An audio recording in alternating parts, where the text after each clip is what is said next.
Hi everyone, welcome back. Today we're going to be talking about how to actually spin the stepper motor so we can push the syringes in and pull them out. I really recommend that you watch this video here to understand how a stepper motor actually functions. It'll help you understand why we're doing certain things with the code. It's so much easier to code when you understand what the code is doing and not just accepting it as, the gospel. All right. So at this point, you've watched that and you've gotten all your materials together. If you have time to assemble them on the board, you're gonna be able to do the final testing and everything and get all your values in correctly. If you don't have that yet, don't stop, keep programming. You'll just need to have the motor separate sitting on a table next to you and the limit switch as well. You're going to want to wire both of those up because then you can still test to see whether the motor is actually operating correctly or not and whether the limit switch actually stops it when it's supposed to. Then later, when you get everything printed and ready to go, you can assemble it and do that last little tweaking of the code to make it work just right. Still worthwhile moving forward in the code, even if you haven't built it all the way yet. All right, hopefully you've gotten to this part where you've wired everything. So at this point, you should have the two little breadboards next to the Arduino. Make sure they stay in line with each other. That way, when you wire them, you can just put them on the back. I wouldn't put them on the back yet. They're going to be really hard to deal with everything when they're attached to the board. So at this point, I would just have them on the table, but in that lineup, so you can just pick them up and put them on the back when you get ready. And then you hopefully have them all wired up and ready to rock and roll. Okay, so the N1, 2, 3, and 4, those are going to the Arduino. So that's how the Arduino is going to communicate which of the coils to turn on. So our stepper motor is made of 2 sets of coils. Inside the motor is a whole bunch of coils, but there's only 2 different sets of them. It's like coil 1, coil 2, coil 1, 2, 1, 2, 1, 2, 1, 2, 1, 2, 1, 2, all the way around the stepper motor. And we can turn on coil 1 by sending electricity out of 1 and into 2, or we can reverse it by going out of 2 and into 1. And coil 2 can get energized by sending electricity out of 3 into 4, or reversing it by sending it out of 4 and back into 3. And we'll do that with high-low commands later. You'll see it. It's really cool to see the pattern as it works. All right, and then your stepper motors get plugged in over here for the out. It doesn't matter what direction they're plugged in. In fact, if you flip the direction over, it just reverses the direction that is forward and reverse. You'll do that actually once you get it programmed. You'll spin the motor and you'll see which way is forward and back for your motor. And if it's the wrong way, you just pull it out, flip it over, put it back in, and you're all set. All right, and that's unusual too. That's another thing where, like with the thruster motors, it didn't matter what order you put them in. You could just switch them around to switch the thing. That's the same thing for this stepper motor, but it is a kind of an unusual thing for electronics to be able to just be plugged in willy-nilly, so to speak. All right, so here we go. Any question about how to wire this, just ask and I'll help you. I want to kind of not give you much guidance. That way you can get more practice at doing the wiring yourself and not just following a picture of it. And this is the inline thing I talked about. Make sure you're keeping them when you're wiring them. You're keeping them in this orientation. That way you can just pop them out into the base when you're done. All right, now to the actual programming. Let's get to it. So I'm going to open a new sketch. This is going to actually be the basis of my float program. So until now, anything you've done until now has just been kind of practice using stuff. This is going to be the start of the actual float program. So I'm going to call this one vertical float, and I'm going to call mine video version. You can name your stuff whatever you want. My advice is to make it something that you can know what's going on later. Okay. All right, so I'm going to go ahead and just get started. We know we're going to be doing some outputs from the Arduino to the H-bridge. We're going to output to N1, N2, N3, and N4. So I'm going to do that real quick. So I'm going to say INT, I'm going to create a variable, IN1 pin. And I'm going to set that to something. Like whatever you have that plugged into, set it to that thing. // this sets the Arduino pin for controlling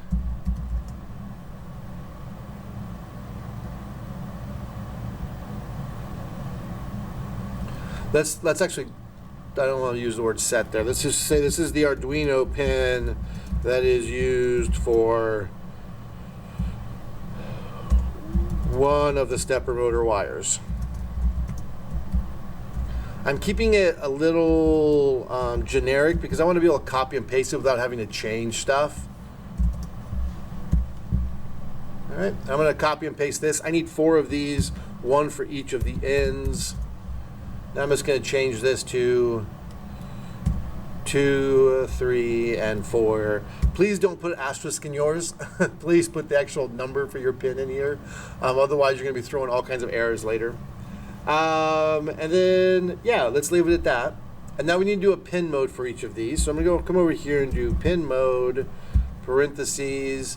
And I'm going to do in one pin, copy and paste that, comma. And I want to say as an output because I'm going to be sending like power on commands to it. I'm going to send a high or low out so to allow either electricity to go out or electricity to come back in the other side of the coil.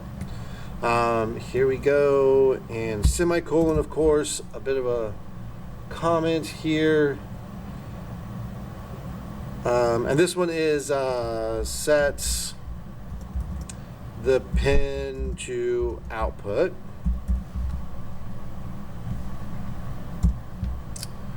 I'm going to copy and paste this, and of course we also need 4 of these for each of the ends.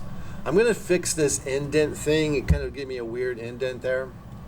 If you keep your code organized with the indents correct, it's going to make your life much easier as you go to read stuff. I wish they would fix the auto indent feature. It's not working right now. This button normally would go read your code and indent it for you, so it cleaned up all the indenting, and it makes so much easier to read. So if you can be thoughtful about how you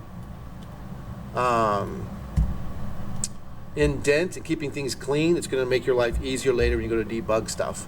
So 1, 2, 3, 4 all set to output. That's perfect. Now what we need to do is work on actually firing the motor. So these stepper motors, the way they're designed is they're designed to move in very small little precise chunks. Ours actually can move up to 0.9 degrees in one chunk. So it can very precisely move 0.9 degrees all the way around the circle over and over again.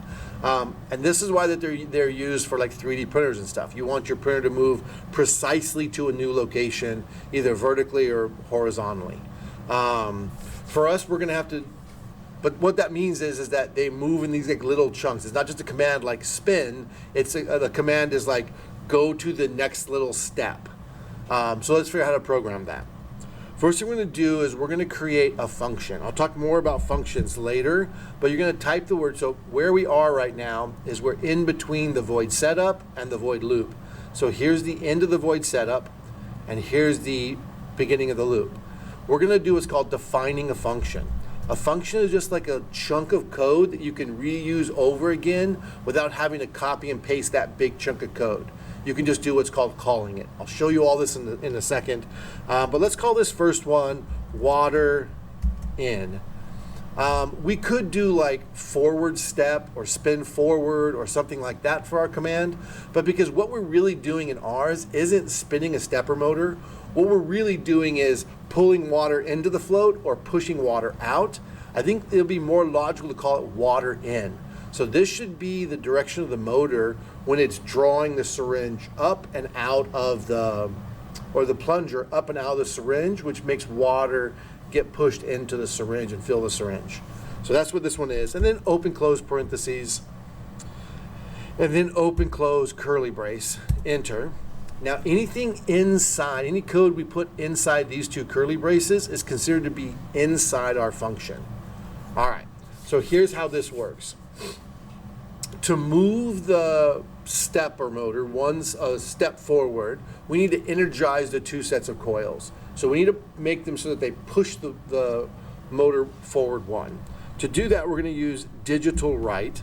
Remember, digital write sends 5-volt electrons out a pin on the digital side. The 2 commands are either high or low, so either set to high means sending electricity out, set to low means not sending electricity, but also it's able to connect to ground and receive electrons. So this first one we're going to do N1. And to make this work for our motor, we need to set it to high. Semicolon. So this means the first thing it's going to do is send electricity out pin 1. All right, and then normally we would go to a new row here, but because all these commands happen together, we're going to put them in the same row. I'll show you how it works. So we're going to do another digital write, and we're going to do this one N2. Now because N1 we sent electricity through that side of the coil, and it needs to come back down out of N2, the other side of the coil. So on this one we have to set to low. So when one's high, the other one has to be low. All right, so that's one of the 2 coils in the stepper motor that's taken care of this time. So we just energized that coil. We need to do the same thing to the other coil. To make our motors work, we actually have to do the same command for both coils to start with. So this one should be 3. So coil or N3 goes here and N4 goes here. So now we've got electricity flowing forward through both coils. N1, N3 goes out, and then it goes back in N2 and N4. So they're together. That'll give the motor the first little kick forward. All right, next thing we need to do is give a really small delay here of, let's say, 5 milliseconds. And I'm going to put, so remember that 5 is thousandths of a second, milliseconds. So that's 5 thousandths of a second of delay. So a really short delay. // here, and then this is a pauses, so the motor can rotate a little bit. The bigger the pause you put in here, the bigger this delay number, the slower the motor will rotate. The lower that number is, the faster it will rotate. If you get it too low, it doesn't have time to finish that little kick before the next one kicks in. Your motor either won't run because it won't be able to kick in the right places, or it'll be skipping kicks and being jerky and not keeping track of stuff. So 5 is a pretty fast speed. You could go down to like 2 or 3 and play with some stuff. I don't know if I would want to. We'll definitely want to go slower than that at some point, but we'll talk more about that later. All right, let's say that my fists are the 2 coils of wires, right? So right now we've got this one flowing forward. So we'll call the face of my hand forward.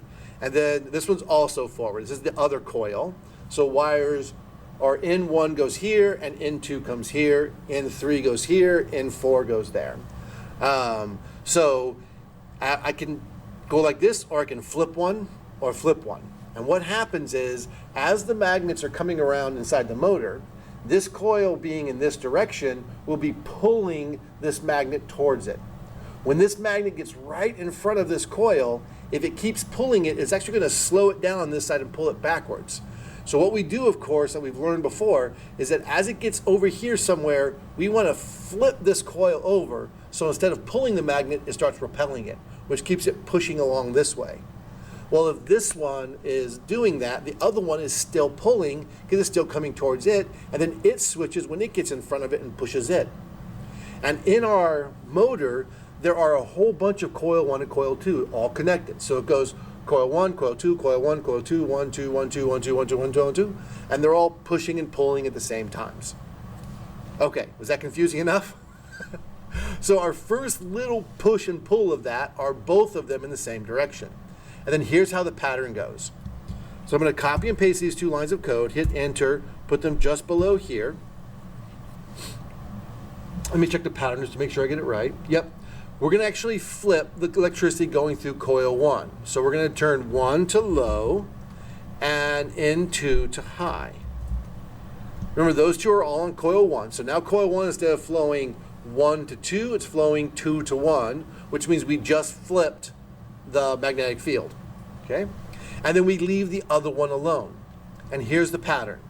Whichever one just changed in the next cycle will stay the same. And the one that stayed the same in the last cycles is going to change. So everything stays twice and then changes. Stays twice and changes. All right? So that means this one just changed, so this one stays. And now we're going to do another one here. And let's figure out what the pattern is. So this one just changed this last time, so it stays. And this one just stayed the same, so it changes. So this one goes low, high. And that gives it another little kick. So that's that magnet lining up with the next thing. Okay. And then I'm going to copy this and make one more and keep that same pattern. Notice how this one stayed these last two, so now it must be changing. So high and low. And this one just changed on the last cycle, so it stays. This is one full rotation. After you get through this fourth one, to do another step, you just come up here and repeat these 4 over again. And actually, these technically are all half steps. Now, we could have put these all on the same line. We could have done this.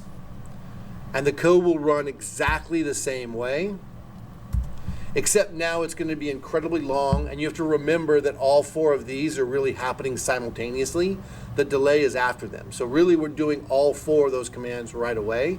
That's why I like to keep them on the same line. So it's like, okay, this is really like one big command made of 4 commands. They all happen together. Boom, high, high. And then the next one is low, high. And then the next one is this, and then this, and then this, and then this, and then this, and then this. And the whole time, the motor is spinning in just the right places. It's flipping to give it a little push along the way. This all, so all of this, so each line is a half step. So this represents this 4 half steps, or 2 steps. Is a half step. All 4 are 2 steps, and that represents 3.6 degrees of rotation. So every time you use this function, water in, your stepper motor is going to rotate a 3.6 degrees. So 100 of these will make 1 rotation of the motor. So it's a really precise way of doing things. All right. Hopefully that made a little bit of sense. Oh, we're at 17 minutes. I apologize this video got so long. We do need to do another one for water out. It's a different pattern for that one. It's actually just the reverse pattern. You start from the bottom and go up. But we'll do that in the next video.